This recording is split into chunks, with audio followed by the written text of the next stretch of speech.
welcome to my final NFL draft grade prediction, and today we have the NFC West. I want to start with the San Francisco 49ers. One, they picked first in the division, and two, they really had a plan. The trenches they got abused in the trenches this past year, both offensively and defensively. Their plan was a bit strange because I think they left the draft with a huge area of concern unanswered. We'll get into that in a second. To start, the San Francisco 49ers had 5 straight defensive picks. And their first pick, round one, pick 11, one of my favorite picks of the draft, Mykal Williams. I am so confident that if he avoids injuries, he's going to be an absolute stud in the NFL.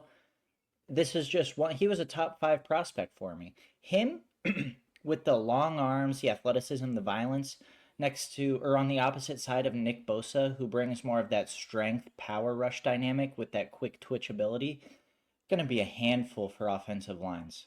In the second round, they stayed on the defensive side of the trenches, beefed up the interior, especially after losing Dre Greenlaw and Javon Kinlaw in the last few years. Their middle of their defense in the run game is really thinned out. And if you don't have, I know you have Fred Warner, but if you don't have anything else, it's going to look real grim. And in the second and third rounds, they go with Alfred Collins, the big boy defensive tackle, who provides a bit of pass rushing upside for an interior lineman. He's not really a penetration style rusher. It's more so maintain gaps, keep linebackers clean. He'll be great on that defensive line. And then in the third round, they went with weak side linebacker Nick Martin, who, undersized. I think he weighed in at like 225 at the combine. Really agile, really athletic. I think he will see instant action on the 49ers defense. In the third round, they went with Upton Stout. I'm not going to sit here and pretend that he was high on my board. In fact, he was not really on my radar. Definitely a slot corner. He's 5'8", 30-inch arms. This feels like a huge reach. They then went with Jordan Watkins out of Ole Miss. This was the only one of the 3 Ole Miss wide receivers that I did not cover. Definitely a slot guy, 5'11", sub 30-inch arms, but he's super dynamic in terms of after the catch. He ran a 4.37 40. I think he has a place in a Shanahan-style offense. And then they went with another one of my favorite picks in the draft, Oregon running back Jordan James. Now, James is not someone who I think can be a workhorse in the NFL, but in a backfield with Christian McCaffrey, a guy who, unfortunately, we can't avoid it. He gets injured a lot. And when he is healthy, he provides everything, right? He's so well balanced. Well, I think Jordan James is incredibly well balanced too. So I don't think this is necessarily a thunder and lightning pairing, but more so maybe we need to lighten the workload on Christian McCaffrey in the dog days of the season so that he is healthy in January and February. Because I think James can be an excellent receiving back. I think he's a great between the tackles runner. He runs pissed off. This is a very, very interesting pick. I would have pegged them to go with a more outside zone runner, but with Jordan James, I think they're going to be more hard-nosed run the football offense.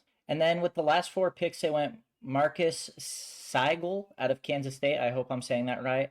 Again, not on my big board.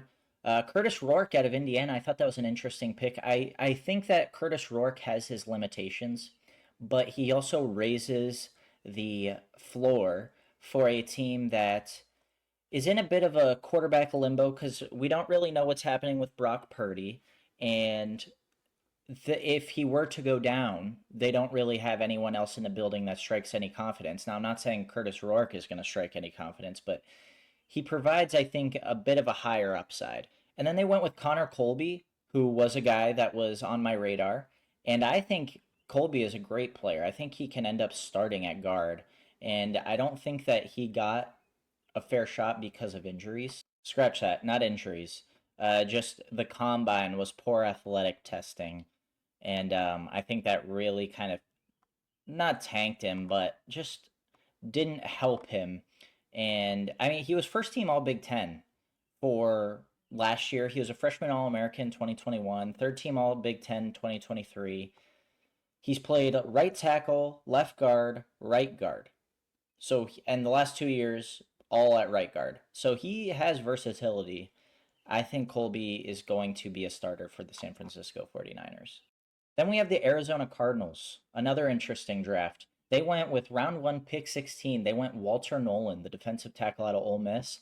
As a Bills fan, I was heartbroken when I saw this. I thought Nolan could fall to 30. He did not. And I understand why. Nolan is a freight train. He has extremely impressive twitch for his size and high pass rush upside.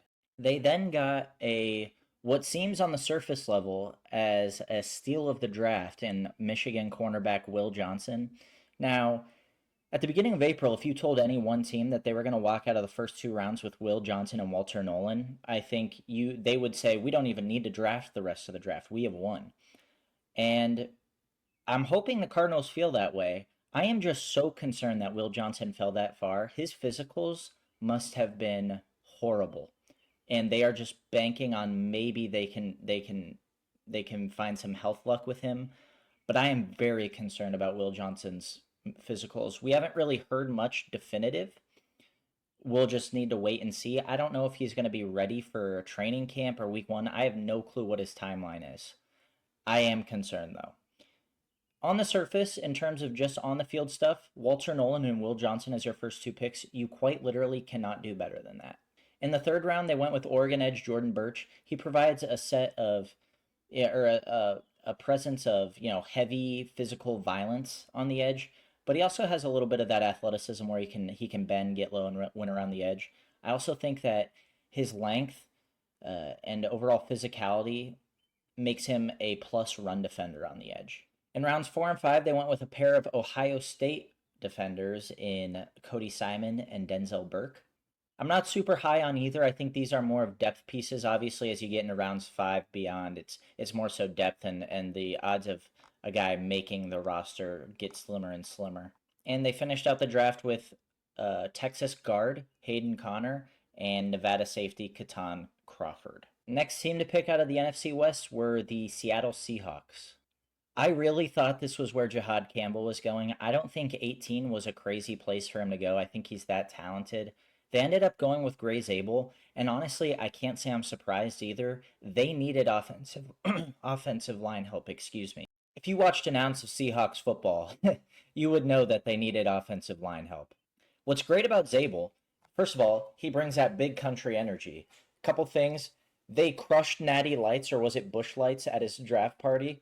And there was a giant Catan, what's the game called? Catan?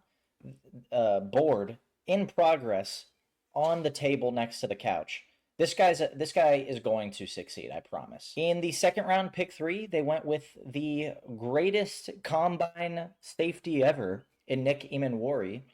I'm a little worried about Emanwari. The on-field production doesn't necessarily match the athleticism scores. He doesn't have a great ability to flip his hips, and I think when he is the bracket safety, he can give up yards that he shouldn't have. But I think he's incredibly versatile. He has great straight line speed. He will be a starter day one, and I honestly think that he will be a plus starter pretty quickly. After that, in the 2nd round, they had another pick, and I think they did another great pick in taking Miami tight end Elijah Arroyo. 2nd round, the tight end class started to slim down a little bit. You saw guys like Ferguson, who we'll talk about soon, and Loveland and Warren both went early in the 1st. They started to go, and Seattle got their guy in Elijah Arroyo. I think he brings a lot of what Noah Fant brings, but a little bit more upside in each category. I think he's very well-rounded.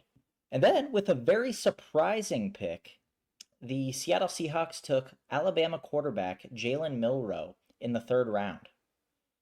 Now, this is probably the most perfect landing spot that I can think of for Jalen Milroe. Let's talk about the pros. First of all, he is not going to be looked at to start this year or maybe even next year, but he's going to get time to develop, learn the system, learn his teammates, and he's going to be the most comfortable player he can be in the system when his name is called.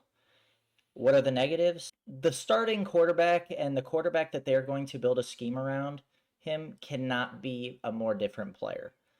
So the scheme is going, say, God forbid, Sam Darnold goes out with a season ending injury, the offense is going to have to completely change for Jalen Milroe, which isn't always a bad thing, and it is doable. It just makes the transition that much more difficult, and it could show Jalen Milroe's warts even more. In the fifth round, the Seahawks had 3 picks. They took Riley Mills, the defensive tackle out of Notre Dame. They took Torrey Horton, the wide receiver out of Colorado State, and they took Robbie Ousts, the tight end out of Alabama. Now, the only guy I really covered out of those 3 was Torrey Horton, and I think getting him in round 5, pick 30 at 166 overall is a steal.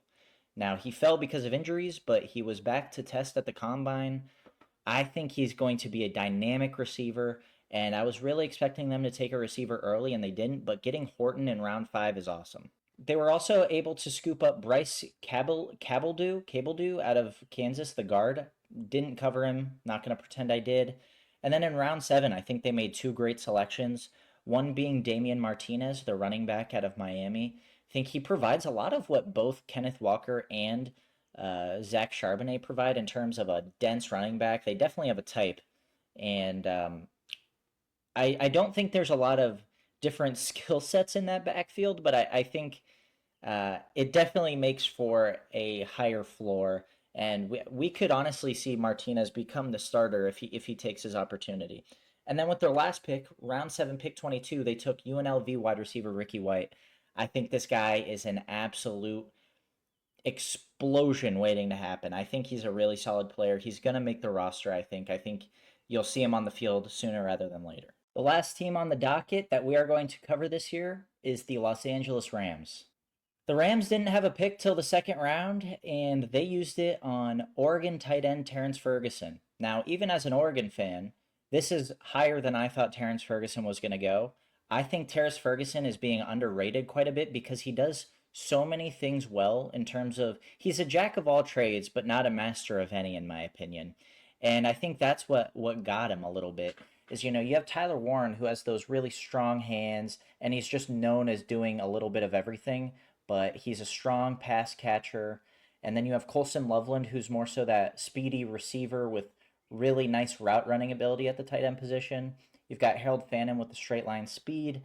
What does Ferguson bring that is unique to the other guys? Well, nothing, but he does a lot of things really well compared to the other guys.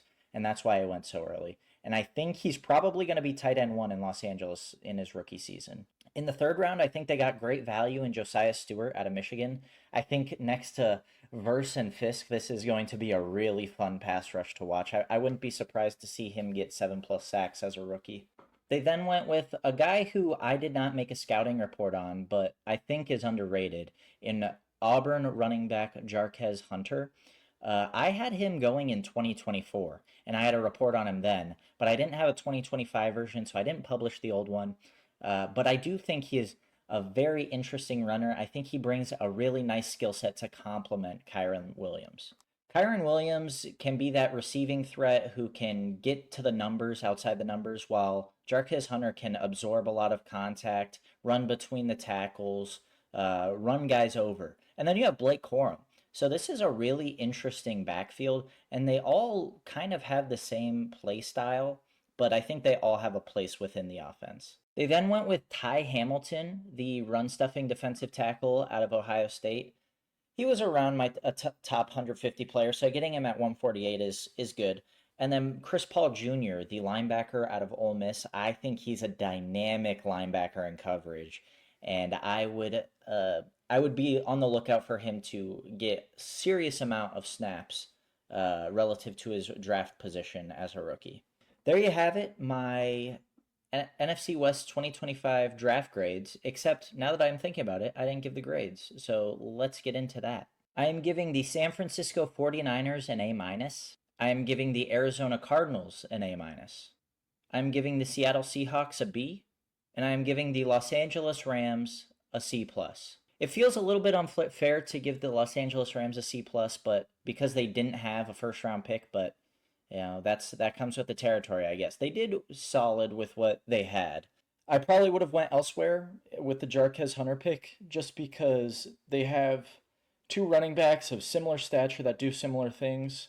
I would have went in a different direction, but you know, I don't think it's a bad pick. I just think I would have gone in a different direction. So overall, I think this division had a great draft. I'm most interested to see the Cardinals because of Will Johnson, and I think Walter Nolan could be considered a reach, but I think he'll pan out for a 16th overall pick. Let me know what you guys think. Did you like the video? Are you happy draft season's over? Are you missing it already? And we're going to try to get into some off-season stuff. I got to think of that. I got to do some team previews for the year, so I'm excited. So I appreciate you guys watching. If you are looking forward to that kind of stuff, then stay tuned. Maybe subscribe. I'm looking to get 100 by the end of June. So I'm on it. Thank you for watching. I love you, and I'll see you next time.